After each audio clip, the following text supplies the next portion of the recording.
a las mujeres en publicidad por crear este espacio tan amoroso, tan generoso, por levantar las banderas por todas nosotras. Y gracias a todas las personas que se conectaron y espero, mi objetivo hoy a las que vienen de MEP y a las personas que vienen por MEP es sumarle una pancarta más a su lucha, que es la pancarta del clima, y a quienes están de marcas, de organizaciones, ayudar a que puedan desde su práctica cotidiana tomar acción por esta situación, esta emergencia en la que todas las personas tenemos un rol, ¿no? Y para empezar les quiero contar mi recorrido, ¿no? Mi propia historia, cómo llego hasta acá desde la publicidad. Empecé trabajando hace más o menos, bueno, no mi primer trabajo, ¿no? Pero mi primer trabajo como comunicadora, soy comunicadora de la UBA, fue en responsabilidad social corporativa, en el lugar menos responsable de todos, en una tabacalera. Y bueno, ustedes dirán como qué contradicción, qué paradigmático, pero la verdad es que yo aprendí un montón y ahí fue mi momento eureka, porque fue donde vi que podía unir algo que era mi profesión como comunicadora, lo que a mí me gustaba, lo que sentía que era buena haciendo, con algo que me conmovía, con algo que no lo sabía en ese momento, pero era una causa que era lo que se llamaba ecología, que para mí era muy importante y no me imaginé que se podía trabajar, que podía ser un trabajo. Entonces, trabajar en un área de responsabilidad social corporativa a mí me abrió los ojos en mi carrera. Y también trabajar en una corporación con tantos... con tantas capas como tiene una de este tipo de industrias, también me mostró mucho por dónde iba la cosa, ¿no? Por dónde, lo que se podía decir, lo que no se podía decir, lo que se hacía, pero que lo otro que no se decía. Y bueno, trabajar en esta industria eh, también fueron mis primeros contactos. Eso es muy importante. Cuando una es emprendedora o emprendedor, los primeros clientes vienen de amigos, de conocidos, de las personas con las que trabajaste. Y entonces ese era el ámbito en el que yo aprendí la responsabilidad social corporativa, y en el ámbito con la gente que conocía era de ese tipo de industrias. Hace 15 años quienes estaban trabajando en RCE eran quizás quienes más complicados estaban o un poco más polémicos, y entonces por eso fueron quienes primero empezaron a prepararse en este camino. Y bueno, adelantando como un par de historias de un par de años en mi carrera, eh, empecé a crecer y a tener más clientes de este estilo, ¿no? De estilo de industrias duras, industrias controversiales, porque eran quienes se estaban dedicando a la RC. Entre 2017 fue un cambio muy importante en mi vida porque fui mamá, y entonces quienes tuvieron esa suerte quizás son testigos de que te cambia tu percepción del tiempo. Porque todo el tiempo que vos no estás dedicándole a tu bebita es un tiempo que no se comprende. O sea, ¿qué otra cosa más importante puedo estar haciendo yo que esto? No significa que nuestra carrera no sea importante, pero ¿a quién le damos nuestro tiempo, nuestras reuniones? Todo eso vale oro. Y entonces eso me hizo hacerme muchas preguntas de por qué yo me estaba dejando llevar, ¿no? Por quienes, lo que iba saliendo, y por qué no me enfocaba más en la profesional y la agencia que yo quería hacer. Y en ese camino empecé a ver la posibilidad de certificar como empresa B. Más o menos en 2018 inicié ese camino, que es un proceso de autodiagnóstico, donde hay que hacerse muchas preguntas, ¿no? Para ser empresa B, que ser empresa B significa imponerse de manera voluntaria, trabajar con los más altos estándares de ética, y además de generar ganancias para los accionistas de la compañía, de generar beneficios para la sociedad y para el medio ambiente. Entonces, esto digo que es una imposición legal porque uno lo tiene que dejar establecido en su estatuto societario, que va a la IGJ. Entonces me lo tomé muy en serio, y todas estas preguntas que surgieron en esta evaluación tenían que ver con el impacto social, cómo cuidamos a las personas, qué oportunidades damos, cómo elegimos a quienes trabajan en nuestro equipo, cómo elegimos a quienes compramos, de quienes adquirimos servicios, o sea, nuestra cadena de valor. Y por supuesto, nuestro impacto en el ambiente, que en ese momento yo dije, no, impacto en el ambiente no tenemos, somos una oficinita, somos un par de personas que usamos PPT, no tenemos impacto en el ambiente. Y ¿a quién le vendemos nuestros productos? Eso también, ¿no? Porque eso es toda la cadena de valor. ¿Quién paga mis cuentas? Fue la pregunta que me hice. ¿Voy a estar orgullosa de quién paga mis cuentas de acá a 10 años? Y la verdad es que no me daba bien la respuesta, ¿no? Y entonces, como parte de este camino, decidí también enfocar en qué iba a vender y a quiénes iba a vender. Y ahí también algo que entendí, ¿no? Entendí esto de cuál era mi impacto, porque como digo, o sea, nuestro impacto era muy pequeño, somos una oficina, somos pocas personas, muchas mujeres, inclusión, no tenemos ningún impacto. Ahora, ¿qué ayudamos a generar a nuestros clientes, no? Por ejemplo, nosotros cuando nacemos, no es que nos gusta la sal. Nos empiezan a poner sal, nuestra mamá quizás empieza a poner sal, nos dice, viste que es más rico, vemos a una hermana mayor que le pone sal y decimos, si a ella le gusta la sal, entonces vamos entendiendo que la sal es algo que es bueno, es rico, nos van influenciando. Y esto pasa con muchos productos de consumo, ¿no? ¿Y cuál es la máquina, cuando no es la familia, cuál es la máquina que nos muestra lo que es deseable, nos informa sobre qué productos o qué hay en el mercado, qué nos muestra las asociaciones, nos muestra las historias, nos muestra de qué es lo deseable, lo sensual, qué productos nos van a hacer lucir mejor o cuáles nos van a hacer ver más exitosos. ¿Qué es el éxito? Nos muestran qué es el deseo, qué es el tipo de cuerpo que queremos tener. Todas esas construcciones son culturales, no las tenemos desde que nacemos. Las vamos aprendiendo con las historias, las imágenes que vamos escuchando. E inclusive esto moldean hasta nuestros deseos, ¿no? Como cómo queremos ser, cómo queremos lucir. Esta máquina es la de nuestra industria, que es la comunicación, la publicidad, el marketing y las relaciones públicas. Y esto es la pregunta que me hice y que me hago y que me tengo que hacer, que es, ¿qué estoy vendiendo? Hoy, no sé si ustedes escucharon las alarmas por el último informe del panel intergubernamental de clima, que nos dice que estamos en el horno, que tenemos 7 años para dar vuelta.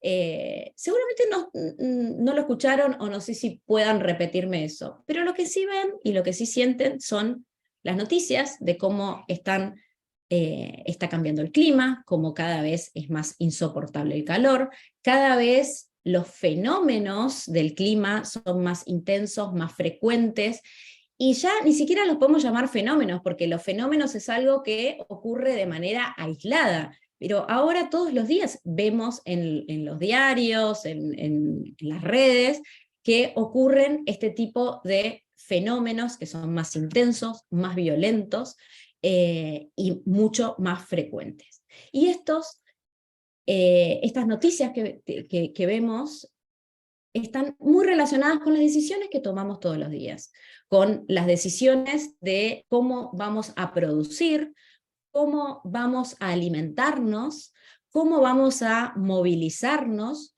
cómo vamos a, qué consumimos, qué elegimos, qué compramos y qué hacemos al final de ese ciclo de extraer, producir, consumir, tirar, extraer, producir, consumir, tirar.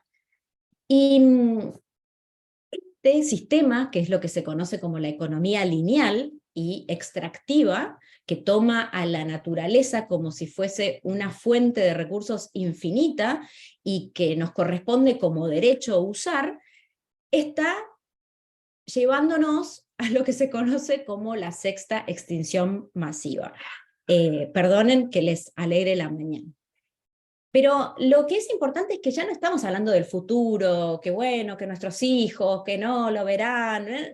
No hace falta hacer ninguna proyección a futuro. Está ocurriendo hoy y lo tenemos que dar vuelta hoy y lo podemos dar vuelta hoy. Y ahí hay un brief, ¿no? Me salió mal la animación de la PPT. Hay un brief a nivel global para cambiar esta situación. ¿Qué tenemos que hacer? Primero nos tenemos que mantener en un límite de aumento de la temperatura a 1,5 grados. Después de siglos de un siglo de industrialización, de quema de combustibles fósiles, de agricultura intensiva, de deforestación, la temperatura del planeta ha aumentado en un 1,2 grados, llevamos acumulados. ¿Esto por qué ocurre? Por los gases de efecto invernadero que se generan. La capa de ozono está hecha de gases de efecto invernadero de forma natural, que lo que hacen es captar los rayos del clima y retener el calor para que sea habitable el planeta.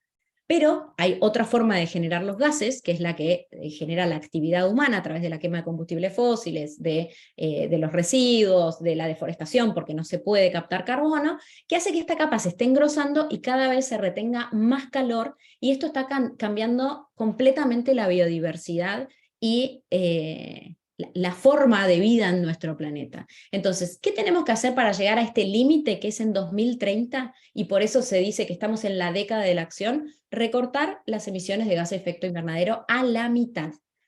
Y esto es lo que se conoce también como descarbonizar la economía. Tenemos que hacer una migración de un estilo de vida que está basado en la quema de combustibles fósiles a un estilo de vida que esté basado en energías limpias y renovables. Entonces, vuelvo, ¿qué estoy vendiendo? Yo estoy vendiendo mi PPT o estoy vendiendo una influencia. Entonces, nuestra industria que escribe las historias de lo que es deseable, lo que es lo que queremos tener, lo que queremos, la perspectiva que tenemos, también minimiza nuestras opciones, ¿no? Y nos hace creer que esta economía lineal de extraer, consumir, tirar, descartar puede ser infinita. Y como que el confort es una ilusión que puede mantenerse en un loop en un loop infinito cuando estamos en un planeta que tiene recursos finitos y que nos está demostrando que hay un límite. Entonces, cuando hablamos de la neutralidad de carbono, de la huella de carbono, de el impacto que tenemos en el ambiente, como yo les decía, que yo creía que mi impacto era poco, porque era una agencia con un par de personas que separábamos los residuos, lo que hay que ver es la huella que tiene nuestra influencia, lo que se llama la huella de nuestro cerebro, ¿no? Lo que ayudamos a crear. Y esto es algo que en muchos lugares en nuestra industria se lo está cuestionando, y es momento de que también nos lo podamos cuestionar, que es, entonces, cuanto mejor soy como creativo, como creativa publicitaria, ¿peor soy para el planeta? Esto es una pregunta horrible. Y con esta cuestión es que se juntaron en un pub en Inglaterra 3 publicitarios de mucha carrera y formaron Purpose Disruptors, que es una organización que busca construir métricas para medir las emisiones publicitadas.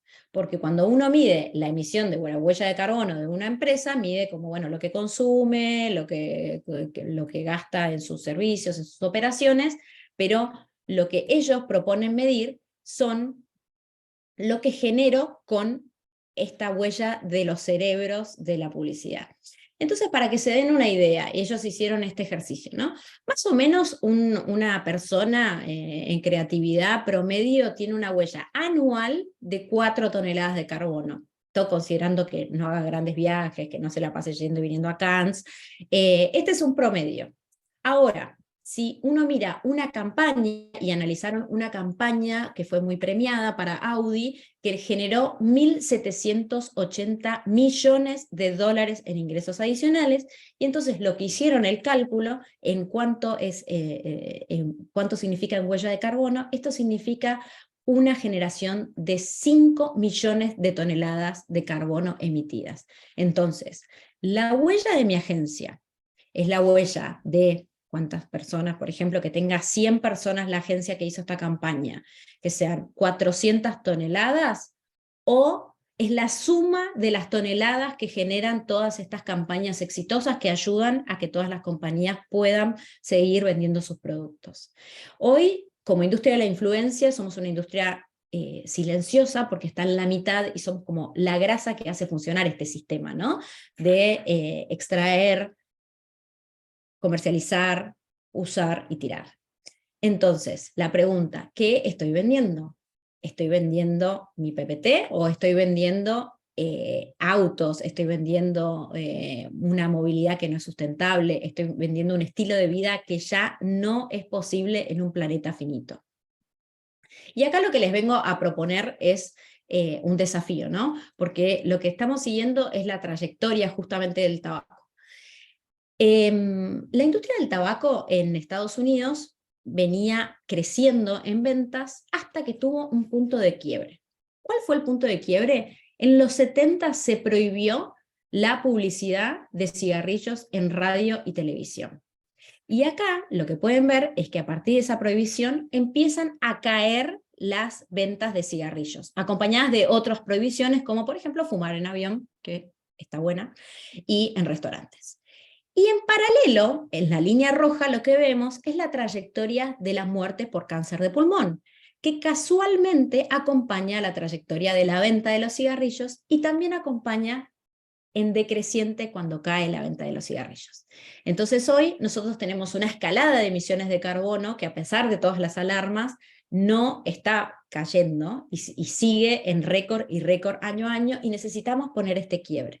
Necesitamos ese cambio de trayectoria y de manera drástica.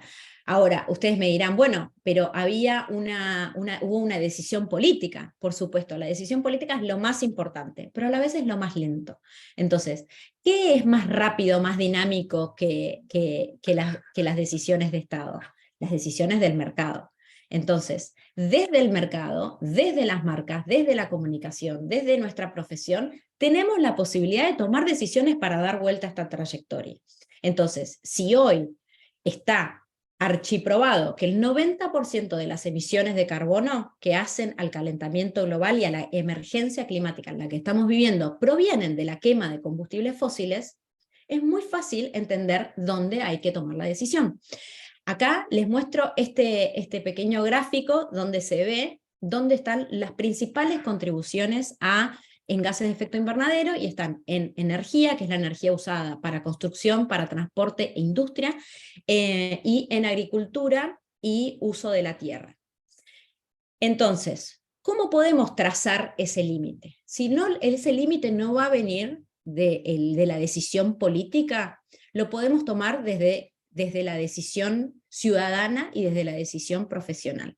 Hoy, por ejemplo, hay un movimiento de agencias de las que formamos parte desde 2020 o 2021, ahora no me acuerdo, que están tomando acción por el clima, tomando una decisión drástica, que es la de dejar de vender el problema. ¿Cuál es el racional? Si queremos estar del lado de la solución al clima, no podemos estar contribuyendo a hacer ver bien el problema. Entonces, hay varias organizaciones, pero las más conocidas son Clean Creatives, de la cual formamos parte y somos activistas, y por eso también estamos trayendo este mensaje acá, que somos más de 500 agencias de todo el mundo que decidimos cortar lazos con la industria de los combustibles fósiles. Esto incluye energía, oil and gas, petróleo y gas, y energía eléctrica también, porque se basa en combustibles fósiles. Otra organización es ComDeclare. ¿Cuál es el racional de Clean Creatives? Es que hay que poner este corte. Si el corte a la venta de tabaco y a la muerte por cáncer de pulmón vino por el corte de la publicidad, entonces nosotros podemos ser responsables de hacer. La idea es seguir esta trayectoria, la trayectoria de la industria del tabaco.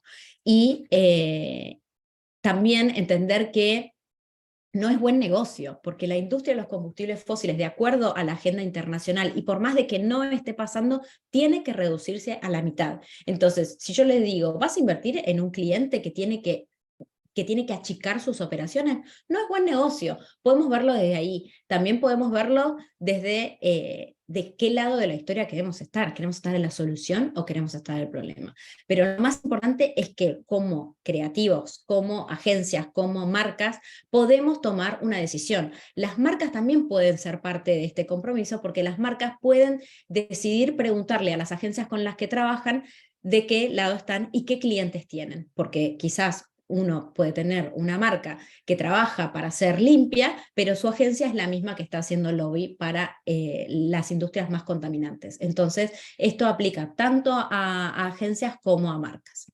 Entonces, como les decía, si no esperemos la decisión política, usemos la agilidad del mercado para cambiar esta trayectoria.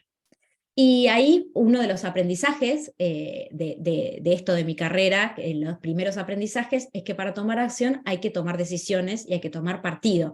Para nosotros no fue fácil migrar de nuestros clientes de hidrocarburos, ir dejándolos, porque además no son monstruos, oh, bien el señor Shell, son personas colegas que nos recomendaron, que nos dieron una oportunidad, personas a las que valoramos y a las que les tuvimos que explicar y contar por qué no íbamos a trabajar más.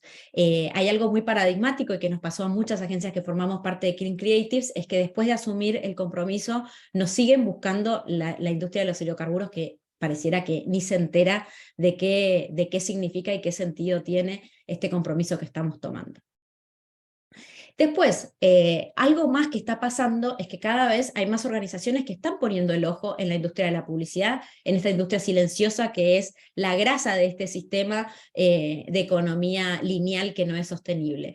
Por ejemplo, en 2019, Extinction Rebellion, que es una organización activista que toma medidas radicales para salir a levantar la voz contra, o sea, a favor de la acción climática, escribió una carta a nuestra industria.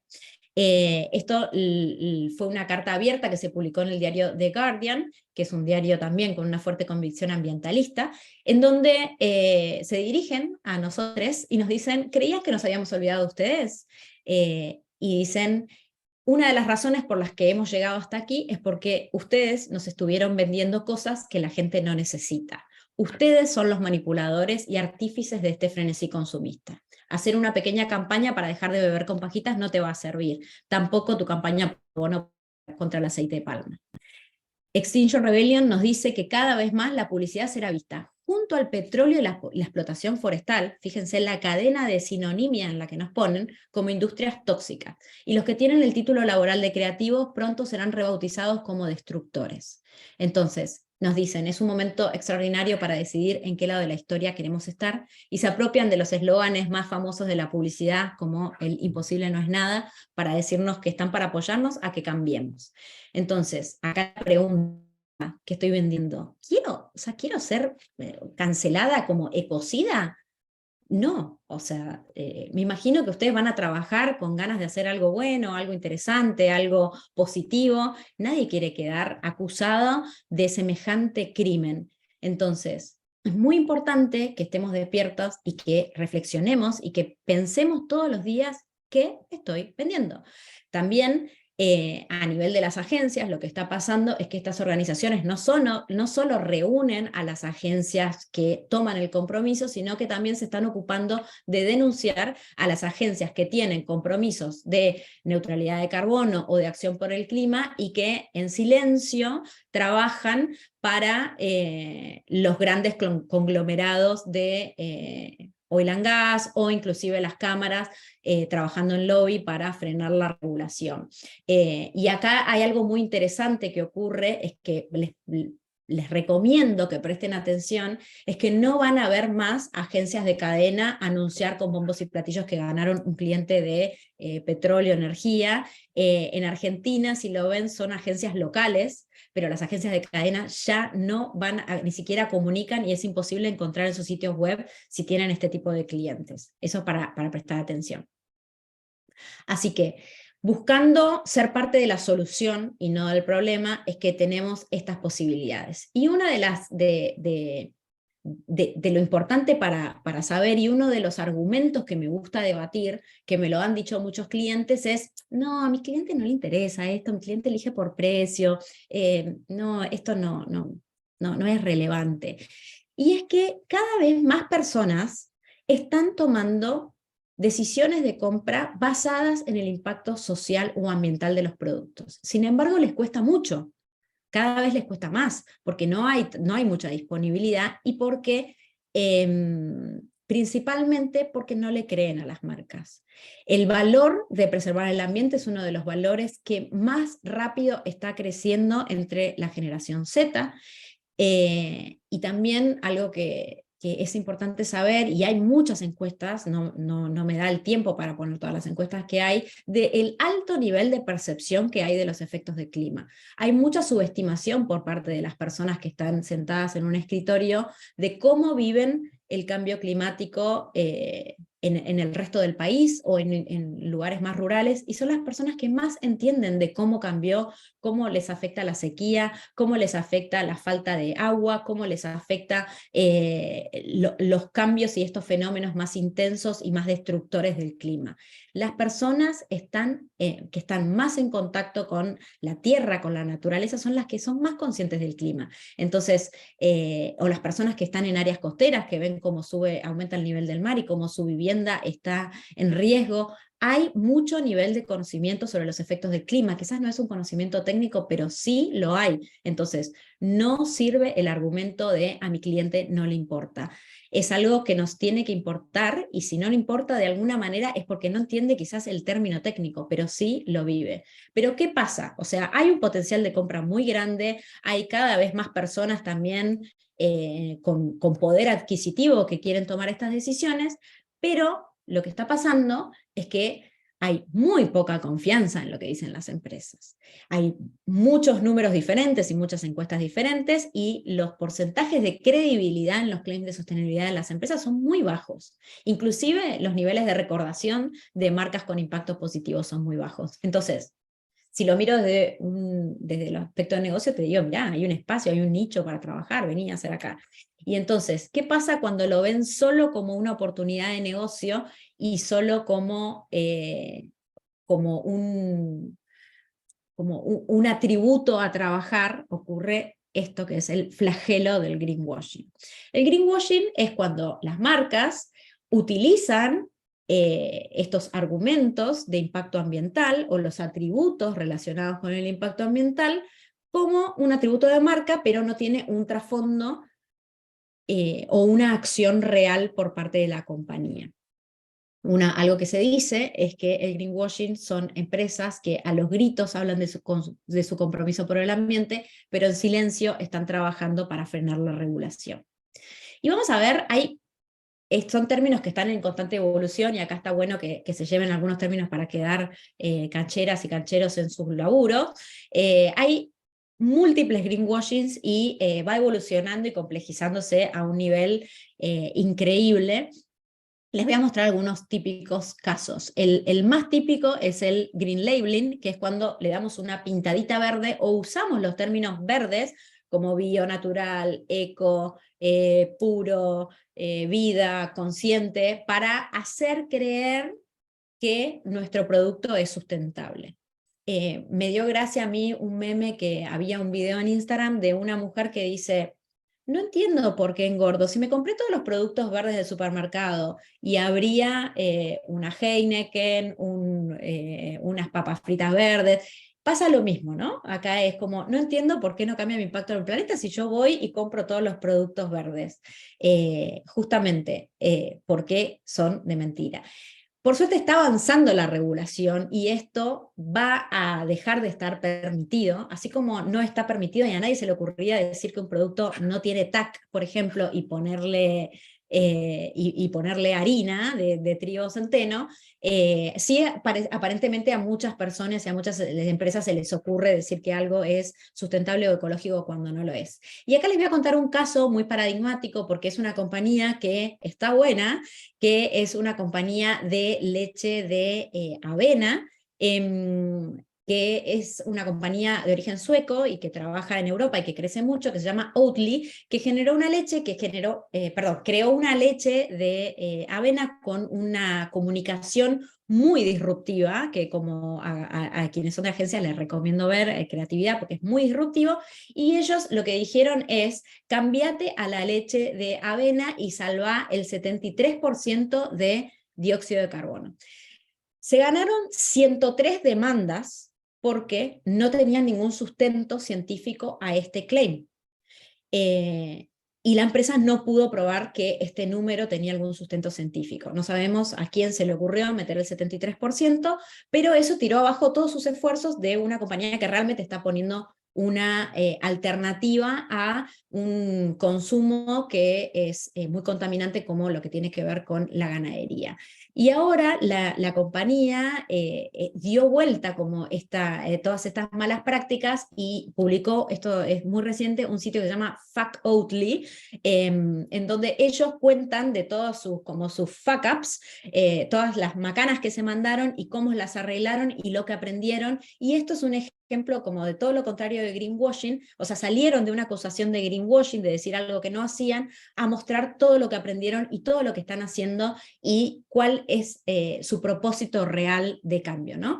Les recomiendo mirarlo porque es muy interesante. Otro tipo de greenwashing que es algo que podemos trabajar también para estar alertas y no comprar falsedades, es las empresas que se unen en alianzas para como marcarse su objetivo de sustentabilidad. Por ejemplo, la Alianza para terminar con el residuo plástico está formada por las compañías de química, de plástico más grandes del mundo, y lo que descubrió el sitio Planet Tracker es que casi un 70% de los miembros fundadores de esta alianza también forman parte de la American Chemistry Council, que es una organización que hace campaña en contra de un impuesto a los plásticos y que se opone a una ley para terminar con la contaminación por plásticos, ¿no? Entonces, estas alianzas a veces sirven para tapar quién está detrás y es un greenwashing tremendo. Otro es el green lightning, que es light, de poner luz sobre un aspecto de sustentabilidad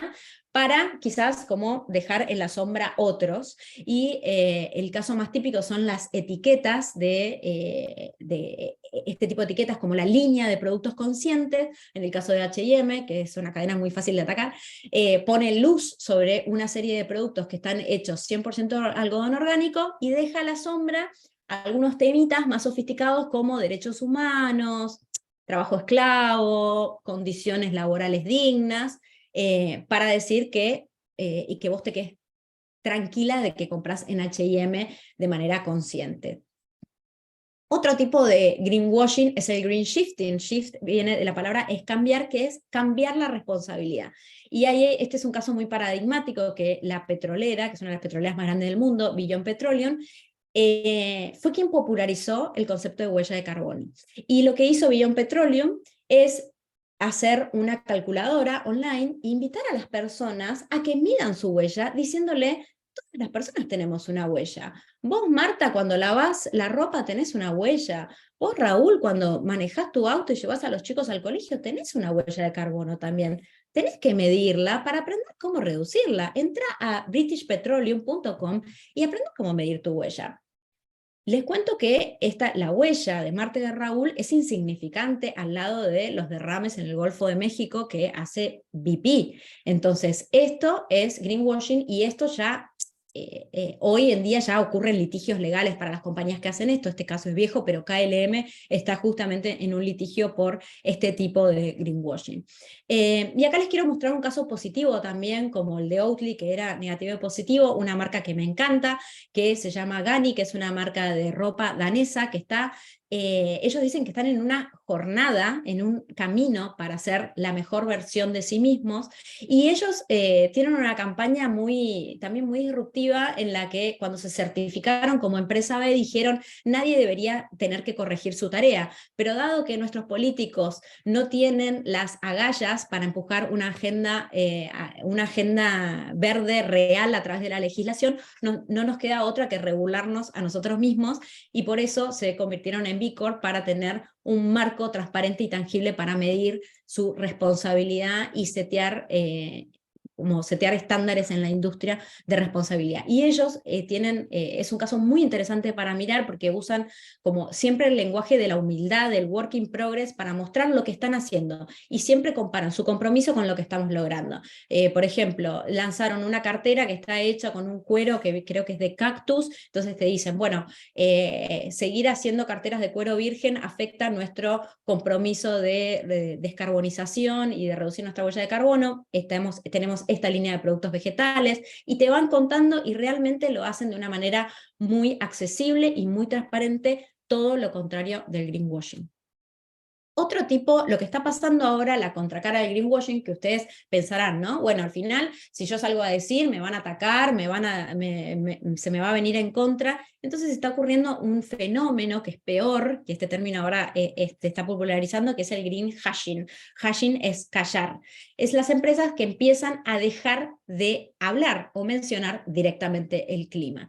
Esto surgió de un reporte que hizo la consultora South Pole, donde analizó a las 1.200 empresas líderes de 12 países y encontró que el 13% tiene planes muy agresivos para llegar a ser neutros en carbono para 2024, en línea con los objetivos basados en la ciencia y la agenda que está marcada desde la Agenda de París para llegar a ese límite del grado y medio, pero lo que encontraron también es que casi un cuarto de estas empresas líderes no comparte compromisos ni progresos ambientales por fuera de lo obligatorio o lo legal.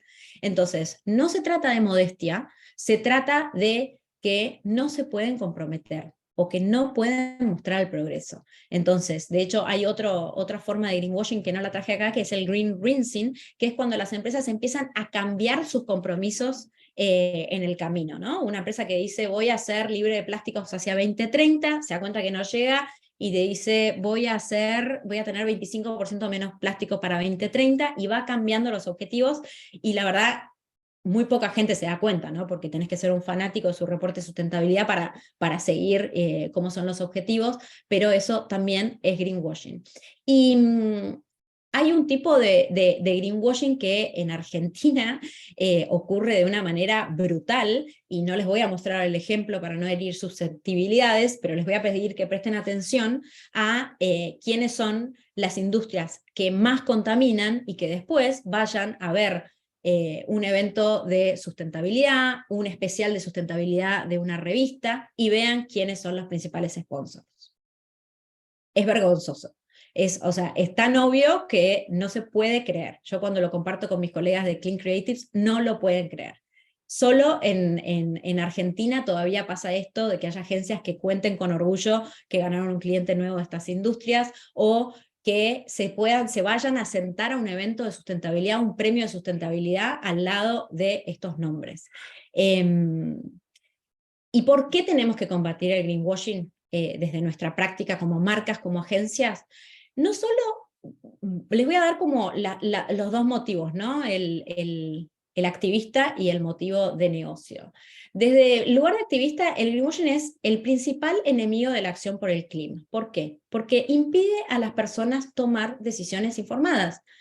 Si yo quiero ir y elegir entre un arroz que lo hace una compañía que me muestra que tiene prácticas de agricultura sustentables, que puedo de alguna manera saber que respeta a todas las personas que trabajan, que hacen ese arroz, o una compañía que tiene trabajo esclavo, que no tiene trabajo decente, o que trae todo importado de otro país sin importarle los productos locales, que quizás contribuye a partidos políticos. Digamos, ¿cómo me entero de toda esa información? Si todo es verde, todo es humo, las personas no pueden tomar decisiones informadas. Y por otro lado, las compañías que tienen la voluntad de invertir en hacer estos cambios operacionales requeridos para cambiar la matriz de producción y dejar de contaminar, tampoco van a tener ningún tipo de motivación, porque la verdad es que da lo mismo. Si todo es green, eco, bio, natural, sustentable, ¿por qué yo voy a hacer el esfuerzo, la inversión que tengo que hacer para cambiar mi operación, para ganar un 7% de mejora? Porque los números reales de una mejora operativa son esos, son bajos, no son los rimbombantes del marketing. Y por otro lado, para las marcas es muy importante entender que el greenwashing destruye el activo más importante que buscan construir, que es la confianza de la persona consumidora. Todo el trabajo que hacemos desde marketing, de publicidad, es para construir una relación de confianza duradera. Y el greenwashing, que no deja de ser una mentira, una publicidad engañosa, rompe la confianza de las personas. Entonces, algo que me gusta como siempre desafiar es por qué caemos en el greenwashing, porque todas las profesionales y profesionales caemos en el greenwashing indefiniblemente. Son muy pocas veces las que ocurre esto porque alguien nos está apuntando con una pistola y diciendo, no, poné esto. En general, el mayor motivo y el más grave es por desinformación, porque no sabemos y no entendemos que lo que estamos diciendo quizás es algo que no es real, creemos que podemos usar los términos de una manera divertida, como si fuesen metáforas, términos vacíos, y algo que es muy importante prestar atención es que el marco regulatorio está avanzando, por suerte. Justo estuve con una clienta ayer, que es una directora de sustentabilidad muy seria, y ella se quejaba de esto, ¿no? De que todo el mundo está haciendo humo y diciendo cualquier cosa, y decía, a mí me afecta internamente, porque yo no voy a salir a comunicar cosas que no hago, o que no tenemos el nivel de progreso para comunicarlo, y adentro de la compañía me dicen, che, pero tal y tal hacen esto, no estamos haciendo nada. El greenwashing es realmente muy perjudicial para todas las partes de la cadena. Y la regulación la regulación está avanzando en Europa. Hay una directiva de Green Claims que va a prohibir que se usen términos de forma vacía, que va a pedir que siempre se brinde evidencia científica para probar lo que se dice, va a eliminar las pseudoetiquetas como por ejemplo esa conscious, y va a pedir a las empresas también que hablen del ciclo de vida completo de los productos, no solo de una partecita para usarlo en un claim. Y ustedes me dirán, bueno, pero Europa falta un montón hasta que llegue. Pero sí, por otro lado, en Chile también están pasando una legislación de greenwashing que no se sabe si va a salir, pero si sale la de Europa, todas las compañías que trabajan acá, primero las multinacionales van a trabajar con ese estándar, no es que van a ir a hacer, no van a hacer greenwashing en Europa y van a venir a hacerlo acá, van a bajar ese estándar acá, y también las compañías de Latinoamérica que quieren competir en ese mercado, que quieren exportar, van a tener que trabajar a esa altura. Entonces, más tarde que temprano, esta regulación va a llegar. Y de todas maneras, si no llega la regulación de greenwashing, siempre se puede denunciar por publicidad engañosa.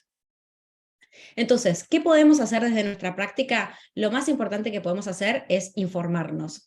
Hay maneras creativas de informarse y les quiero recomendar especialmente que sigan a quienes están trabajando en los márgenes, ¿no? Porque los diarios, como les decía, los principales medios, los premios de sustentabilidad, están todos sponsor washeados, entonces es muy difícil obtener como una información real, pero en los márgenes es donde están principalmente las periodistas y los periodistas especializados en clima, a quienes seguir y quienes brindan información muy importante. Y después hay activistas, y lo que está corriendo acá es Clima Bar, que son dos españolas que hablan de clima y mientras toman cerveza, y lo hacen de una manera muy divertida, pero muy informativa.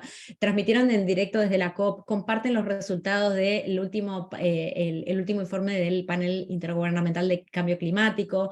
Es información real y dura a la vez, pero contada de una manera muy divertida. Ellas en su perfil dice las emisiones como el perreo, hasta abajo. Y bueno, y después hay organizaciones activistas, por supuesto, XR, Flavia Brofoni, Greenpeace, Jóvenes por el Clima. Sigan y apoyen a las organizaciones que están trabajando por nosotros. Y después algo muy interesante, y ahora vamos a hablar un poquito sobre eso, es también seguir a quienes están teniendo una perspectiva interseccional como las ecofeministas, y acá les recomiendo una, pero hay muchas en Latinoamérica para buscar y para seguir. También, como les decía, ¿no? Informarnos, pero hay que informarnos entre líneas, ¿no? Porque la información no está, la información sobre el clima no va a estar, pero si miramos la parte, el suplemento económico, vamos a entender que estas empresas, que son las empresas más, que más contaminan, que más contribuyen a la huella de carbono, duplicaron y hasta triplicaron sus ingresos en el último año, en el medio de guerras, en el medio de pandemias. Sus ganancias están creciendo a niveles exorbitantes cuando no están haciendo nada para reducir su operación como debería ser. Inclusive acá también eso, cuando uno sigue activistas por el clima y te dicen cómo elegir a quién votar, no te fijes en lo que dice sobre su plataforma de ambiente, fíjate qué dice en su plataforma de economía, a qué sectores va a apoyar. Y bueno, y por último, y esto tiene que ver también con el espíritu de quienes estamos en Mujeres en Publicidad, es unirnos.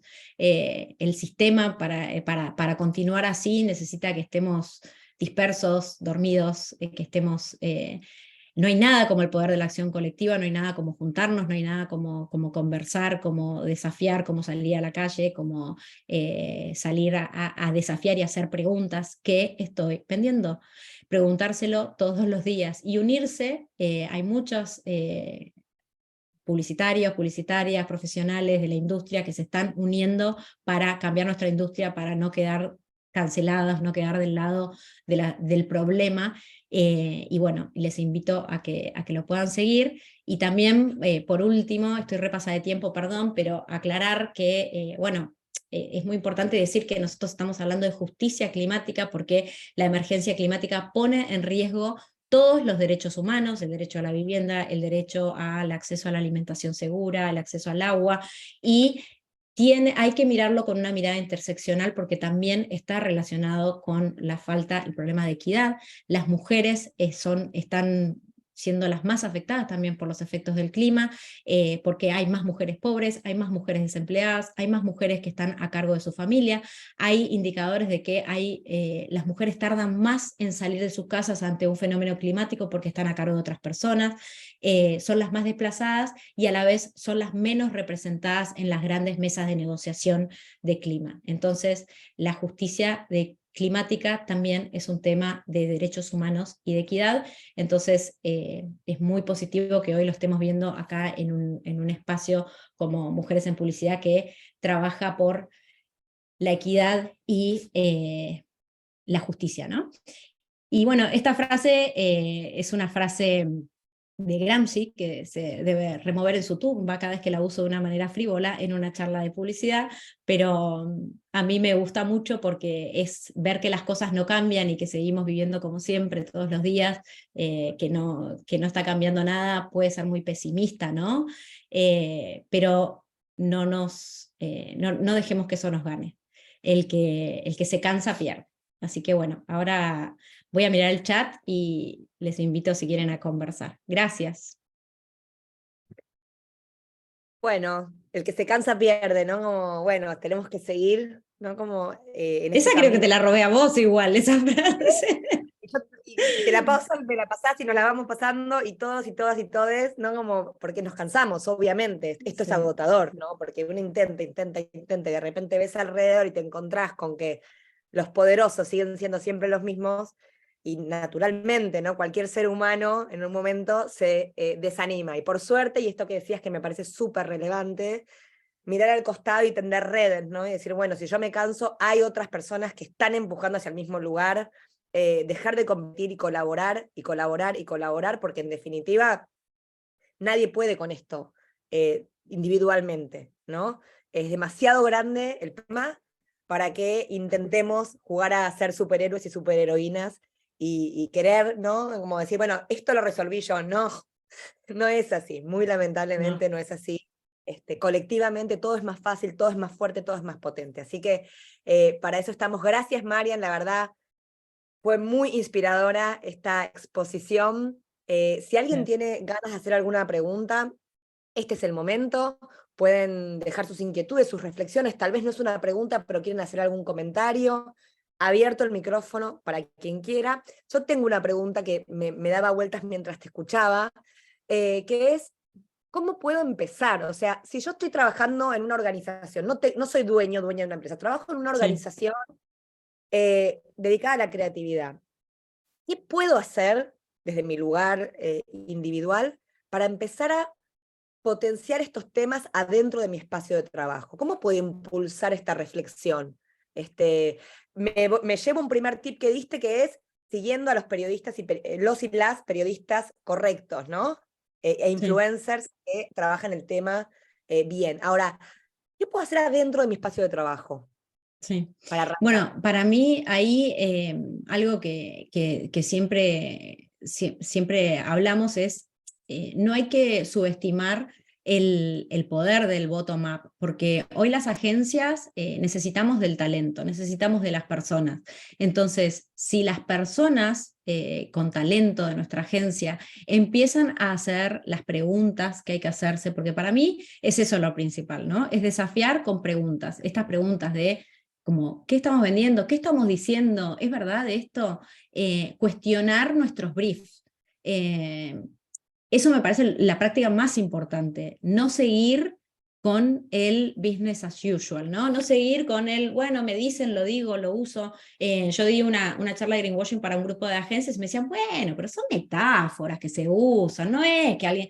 Y no, o sea, no hay que mentir, digo, hay que ayudar a dar información de calidad. Y bueno, y ahí lo que quiero es que entiendan el poder que tienen, si forman parte de una agencia, aunque sean junior, que puedan hacer las preguntas y que puedan contar, mirá, mostrar, mirá, hay cada vez más casos de denuncias de greenwashing, tengo miles, pero, o sea, están bajando campañas así como ocurre como lo vemos con los temas de género, y eso a mí me llama mucho la atención, porque acá en Argentina se cuidan mucho con los temas de género, de no pifiar. Esto lo hablamos siempre en MEP, porque les bajan una campaña, pero todavía no está pasando que alguien se cuide de no decir una barbaridad que hace algo por el ambiente.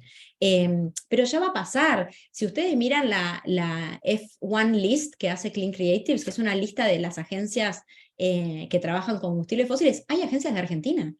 Y eso obviamente no salió en ningún lado. Pero digo, ustedes quieren también como llevar esa información adentro de las agencias. O sea, yo no quiero salir en un listado de ecocidas. No quiero salir en un listado de la gente que está arruinando el clima. Y me parece que esa es la información que se puede llevar adentro de la agencia desde un punto de vista casi pragmático, ¿no? De, mirá, tengamos cuidado, hay una regulación, esto no se puede decir, ya si nosotros quisiésemos esta publicidad quisiésemos que corra en Chile estaba por avanzar una regulación anti-greenwashing. Llevar esta información y desafiar con preguntas a nuestros equipos, me parece que es lo primero que podemos hacer y para lo que tenemos que estar despiertos, ¿no? Tenemos que estar conscientes. De vuelta, el sistema trata de que todo siga igual, de que no cambie, entonces poder darnos el espacio para hacer las preguntas y llevar esta información de modo pragmático, ¿no? Como, mirá, queremos estar de este lado, queremos salir acá, queremos que nos prendan fuego, como hay mucho temor al backlash en esto, como que te salgan en contra cuando vos salís con un claim en cuanto a es lo social y lo de género, también debería pasar en lo ambiental. Y bueno, creo eso puede ser algo que podemos hacer desde adentro de las agencias.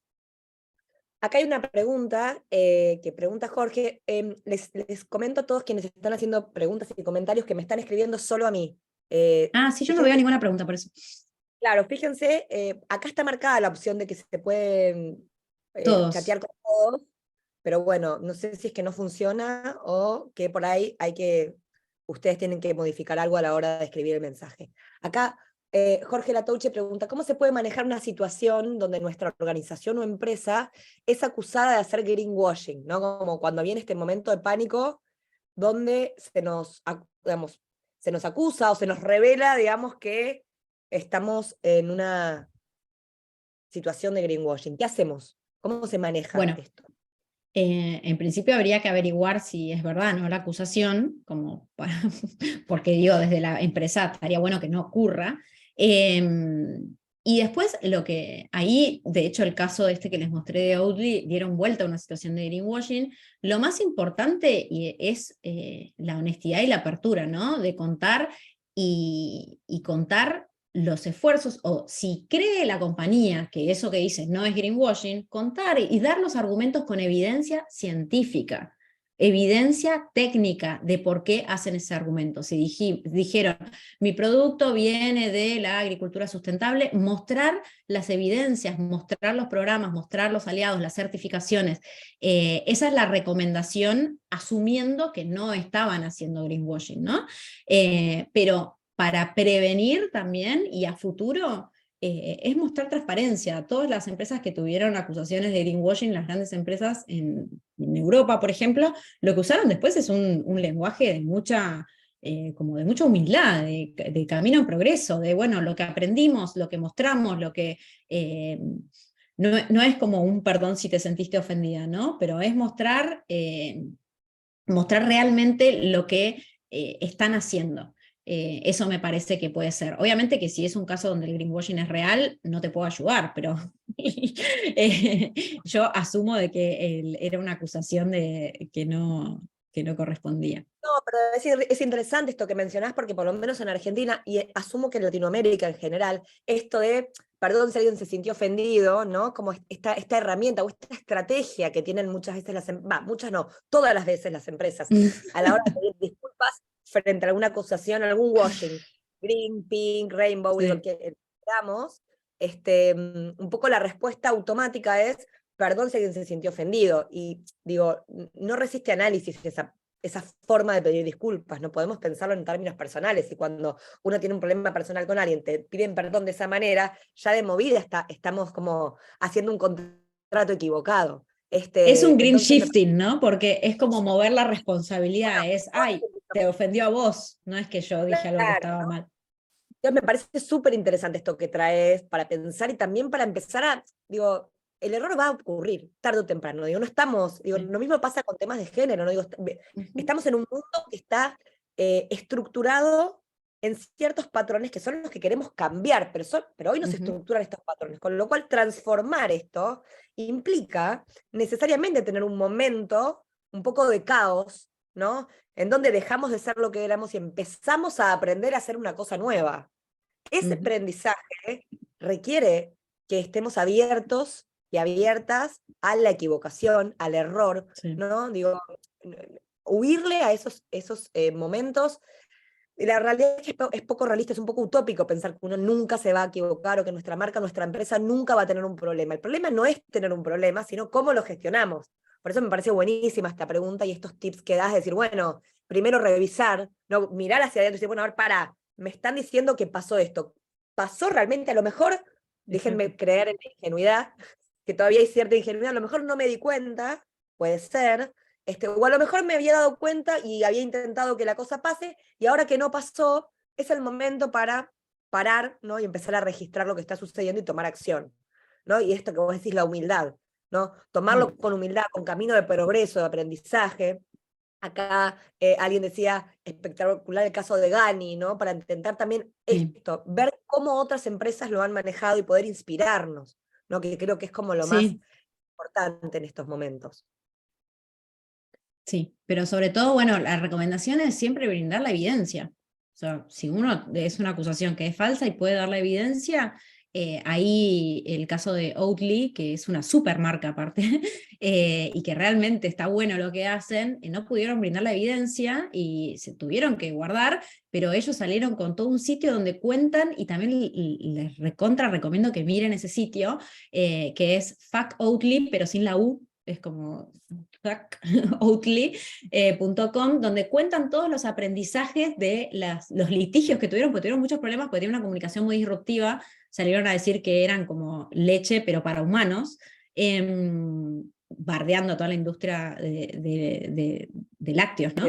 Y bueno, tuvieron muchos litigios y muchos problemas, y ellos salen a contar todo lo que aprendieron de eso y todo lo que están haciendo, y esto es realmente cuando quienes trabajan en operaciones, y acá veo que está una clienta de una compañía de alimentos, saben que los cambios de operativos tienen un impacto que es chico. O sea, en las publicidades es todo 100% PET, y eso no existe cuando uno tiene que hacer un cambio costosísimo para ganar un 4% de reducción. Y bueno, entonces, lo mejor es que todas las empresas seamos transparentes, y ahí lo pueden ver en GANI, van contando los progresos, son pequeños porcentajes que van cambiando, y bueno, y eso es más creíble. Total. Acá dice Francisco algo también súper interesante, que claro, dice, en general el marketing se toma la sustentabilidad como tendencia, ¿no? Digo, con esto que vos mencionabas, hacer la campaña y listo, pero cuando empezamos a ver realmente, bueno, a ver, ¿cómo es hacer esto en serio? Acá dice Francisco, cuando descubren las transformaciones que deben hacer, se quedan paralizados o no tienen inferencia en esos cambios, ¿no? Claro, parece que es una pavada, hacer esto. Y en No. realidad estamos hablando de un cambio estructural en la manera en que Sí, hacemos comunicación, ¿no? No es sí, cosmético de lo que estamos no. hablando. Es realmente llevar la reflexión hacia el inicio, ¿no? Esto que vos decías, ¿qué estoy vendiendo? ¿No? ¿Quién Ujú. paga mis cuentas? ¿No? En definitiva, esa pregunta tan como genuina, ¿no? Y tan interna, que no hace falta que la compartamos con nadie. Digo, es algo que hágansela ustedes mismos, ustedes mismas, y la respuesta la anotan en un papelito y tal vez, digo, es un motor de cambio. Eso, ustedes pueden ser semilla de transformación, ¿no? Como para empezar a, de una manera, replicar y amplificar, ¿no? Estas perspectivas y construirlas en conjunto. De nuevo, no creo que sea sencillo hacer esto, y esto, desconfiar de los grandes mensajes rimbombantes, esto que vos decías, Marian, recién, ¿no? Como cuando los cambios son de verdad, ocurren en pequeñas dosis, porque es muy Sí. difícil. Ujú. Entonces, también esto, no ser perspicaz a la hora de cuestionar, bueno, a ver, ¿qué hay de real en este mensaje? ¿No? ¿Qué tan real Y es hay este plan? mucho Eh, guerrilla para hacer ahí para mí desde las agencias, en eso, en llevar esas preguntas, desafiar a nuestros equipos, desafiar a los copies, desafiar a las estrategias, a los estrategas, perdón. Para mí hay mucho para hacer en modo guerrilla, ¿no? Desde adentro, llevando las preguntas, desafiando. Bueno, estamos en tiempo Ay, qué de suerte. charla. Si alguien tiene alguna pregunta más, puede dejarla ahora en el chat, y si no, nos vamos despidiendo.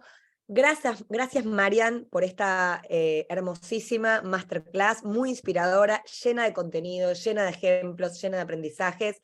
Gracias a todos y a todas y a todos quienes se conectaron y participaron de esta sesión. La realidad es un placer poder tener estos espacios de reflexión en la semana, esta horita, ¿no? Como para pensar y aprender cosas nuevas.